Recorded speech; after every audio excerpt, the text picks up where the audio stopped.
You asking me or Riley? You.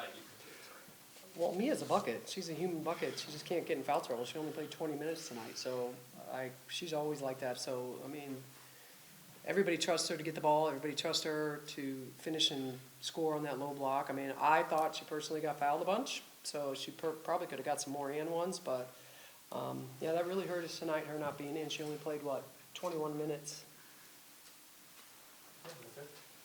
Coach Abe, can you go into her injury a little bit more? Have you any new details? I saw her on the sideline on the bike, struggling with the ankle a little bit.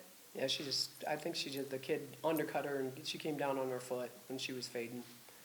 So they're pretty tough. They all have something going on in their bodies. Everybody in the country does. So she'll be fine. Coach, Danny hasn't been hitting her three-pointers as much the past few games as she did earlier this season. What do you think is contributing to that, and what is your message to her? Oh, Danny's got to keep doing what Danny does, you know? I mean, she had some good wide-open shots, and that's why we try to concentrate on defense all the time, because you can only control what you can control, and, you know, we believe in Danny. Every single shot she takes, we all think it's going in all the time. She had a good she always gets one of those fouls, a three-point shot foul. She always gets one, and she got one again tonight. Coach, obviously Savannah didn't play at all last year. And she's back this year. She had a big save tonight, and then she hit that game-tying three when I think it was 57-57. Just how cool is it to see her kind of earning her flowers and bringing it back out on the court after everything she's done? Yeah, I mean, for me, she's just I don't know any kid that would do what she did and have 2 ACLs and a meniscus and come back and want to play. And so she's finally getting her body under her, you know. It's just very hard. That whole thing is very hard, having to go through it mentally and even wanting to do it, you know. She lifts every day, double time. She does things that nobody sees, you know. So I think really the team really believes in her, and you know, I think now she's starting to feel more comfortable, getting in the traffic and going in there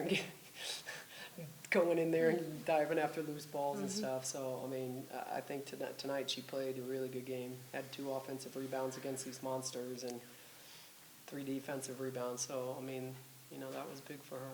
Go Sarah. Coach, you just called Tennessee monsters. Obviously, it was a very aggressive game tonight. I think in the final 45 seconds, you had 5 fouls, and then in all of overtime, you guys had 6 as well. Kind of what was going on, what was going wrong, what was going through your guys' heads with that aggression, and how do you feel the girls handled it?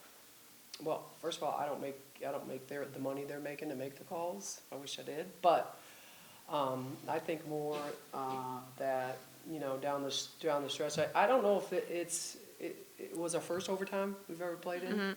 Yeah.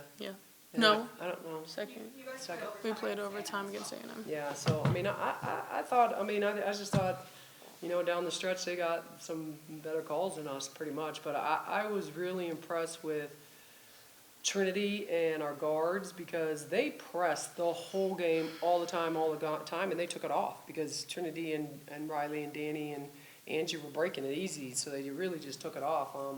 You know, I just think it really hurt us having how they were guarding Riley and how they were guarding Danny, and you know, they were switching everything 1 through 4, and you know, and Riley's got somebody as tall as me on her, you know, so that's a kind of a different look for her, but I thought they all did a great job. Yeah, for Riley, I saw you and Trinity standing at midcourt while Danny was shooting 3 free throws at the end. What was really going through your mind, and how confident were you that she was going to knock them down? I mean, we were 100% confident. We knew Danny was going to make it. We knew she's built for this moment. We were kind of just waiting to know what we were doing on defense, and we were kind of talking about the next play because we knew she was going to make them. Anything else? Yeah, that's it. This is for you to be Coach O'Reilly. Tennessee's been really good off the boards this season. Tonight they weren't as much, and they also were limited some 7-chance points. So any specific emphasis on that, whether it be practice or as the game went on? I mean, just boxing out. We did box out drills all week long. Luckily, we had a bye, so we got to work on it.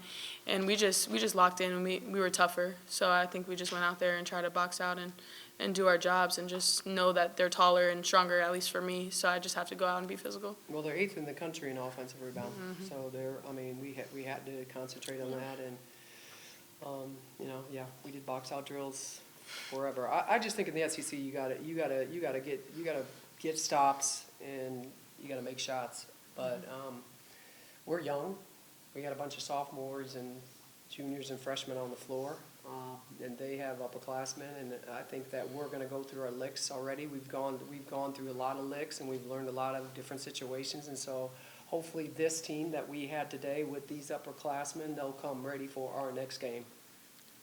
Yeah, that's it. When a player like Mia goes down, either of y'all can answer this.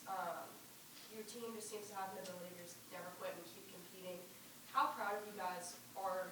How proud of you are just to look at your team and just say, wow, you guys have just had the ability to keep going, keep strong. I mean, from 1 to 12, we can all play at any night. Our best night could be anybody, really. And I think we're just so lucky to have a deep bench, and just anybody can really have their night any night. So I think that we just have confidence in everybody, really. So no matter what happens, we just know the next person up is going to do great. Riley, obviously this is your first season in the SEC, and the SEC is known as a league that punishes for inexperienced coaches. You guys are young, but you are 18-5. Just how is your first season, adapting to the level of aggression that the SEC brings? I mean, I love it. Like, playing in the ACC and SEC, you really see a difference. But, like, I've always dreamed of playing the SEC, and just I've loved the competition. I love being physical. I love going in the paint, getting in wins. Like, I love making threes. Like, I just love it. And, yeah. The reason we That's really recruited Riley is because she's super competitive and tough, period. I mean, I tried to get her at UCF, and she didn't think I was good enough and cute enough then, but so now, I mean, she's just, Riley's one of our most competitive players on the floor every single night, and, I think people take her a little bit for granted that, she's got that cute little face, but she's really tough. She's really tough, she's really competitive, she hates to lose, she wants to win. Like, she doesn't care how big they are. She'll go hit somebody and box them out. So, her competitiveness is something that I love. And she's a lot like me when it comes to playing basketball. That's how I was, super competitive. Time for a couple more. We'll go back there. Coach, what was your speech focused on heading into overtime during that break? What was my speech? Yeah, like during the little break. Well, I mean, we both I think Coop had 4 fouls, and Spearman had 4 fouls, Danny had 4 fouls, and Nia had 4 fouls. So we were really trying to draw some fouls on them and like get to the basket, and do those kind of thing. It actually went the other way. So, and we just missed some calls. They hit some, some big shots down the stretch, but they won on the foul line in the overtime. Time for maybe 1 or 2 more. Yeah, right there.